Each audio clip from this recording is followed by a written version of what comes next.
Pemerintah Provinsi Jawa Timur menetapkan status keadaan darurat non-bencana pasca merebaknya penyakit mulut dan kuku atau PMK pada hewan ternak di wilayah Jawa Timur. Sejauh ini 18.000 ternak di Jawa Timur terjangkit penyakit PMK. Kita langsung bergabung dengan Andreas Wicaksono, fotojurnalis CNN Indonesia di sana. Halo, selamat siang Andreas. Sejauh ini bagaimanakah penanganan terkait kasus PMK di wilayah Jawa Timur? Apakah jumlah kasus ternak terjangkit PMK mengalami peningkatan atau justru mulai terkendali hingga saat ini, Andreas?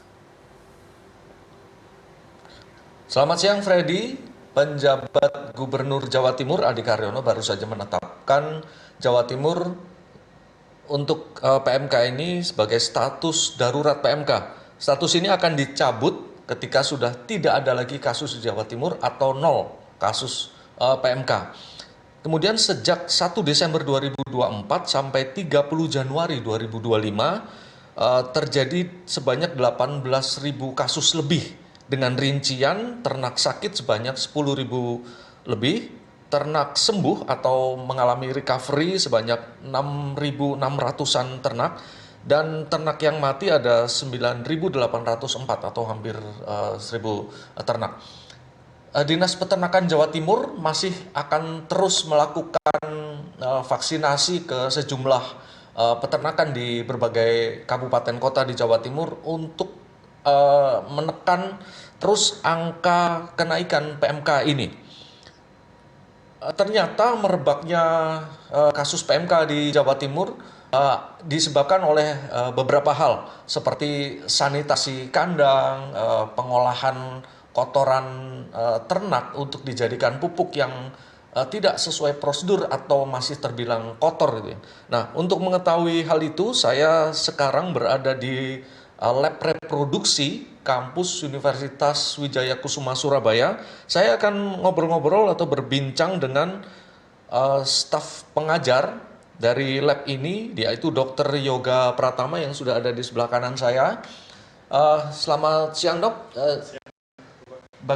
Ini kasus PMK di Jawa Timur merebak begitu cepat ya. Salah satunya disebabkan karena sanitasi kandang seperti yang sudah kita bicarakan tadi. Bisa dijelaskan lebih lanjut sanitasi kandang seperti apa yang bisa mengakibatkan PMK ini naik begitu cepat? Oke, baik. Satu hal yang mungkin kita perlu perhatikan ya, karena memang bagaimanapun juga Jawa Timur menjadi salah satu lumbung produksi daging ya nasional, di mana memang populasinya tinggi dan menjadi perhatian khusus buat kita semua, khususnya mungkin yang berkecimpung di bidangnya, untuk memberikan atensi dalam arti di sini. Nah, salah satu upayanya adalah dengan cara memberikan alert buat bahwa kebersihan kandang itu menjadi salah satu hal yang penting itu, karena memang bagaimanapun juga faktor untuk penyebarnya itu cukup banyak ya, mulai dari udara, kontak dengan hewan yang sakit, kemudian hewan yang rentan, kotorannya, bahkan peralatan yang menjadi media kita untuk melakukan penanganan, perlakuan ya, perawatan untuk hewan, itu juga bisa menjadi salah satu faktornya. Nah, oleh karena itu memang menjadi salah satu perhatian khusus ya kita, kalau untuk kita tidak untuk memberikan peluang agar supaya hewan sakit bisa menular ke hewan yang sehat seperti itu.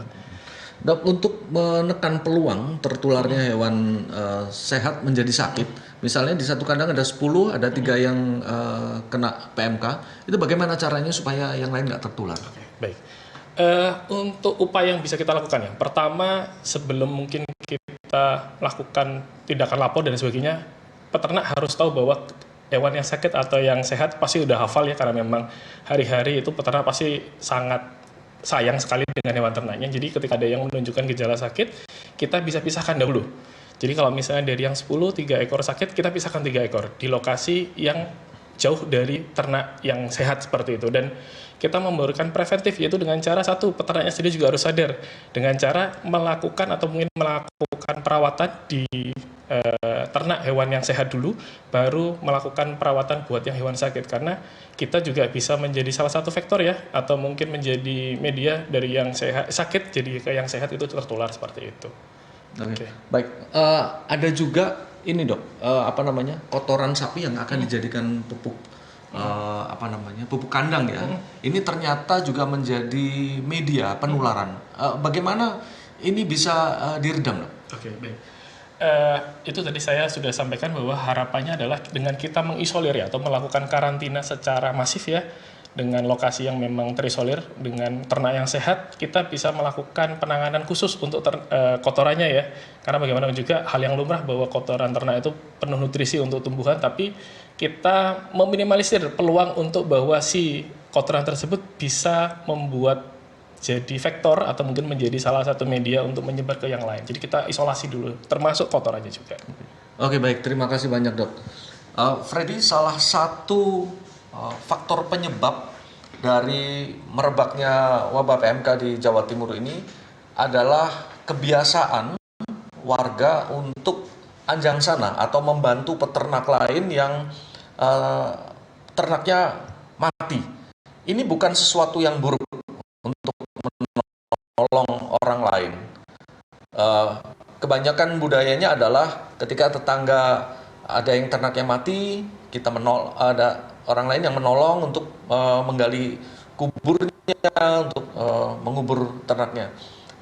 Yang kurang dilakukan adalah setelah melakukan aktivitas itu jarang sekali warga yang melakukan disinfeksi kepada untuk dirinya sendiri, apakah itu menyemprotkan disinfektan, mandi, ganti baju dan sebagainya. Tapi mereka langsung pulang ke rumah, ke kandangnya dan berinteraksi dengan ternaknya sendiri. Akibatnya itu bisa menularkan PMK yang dibawa di badannya tadi kepada ternaknya sendiri.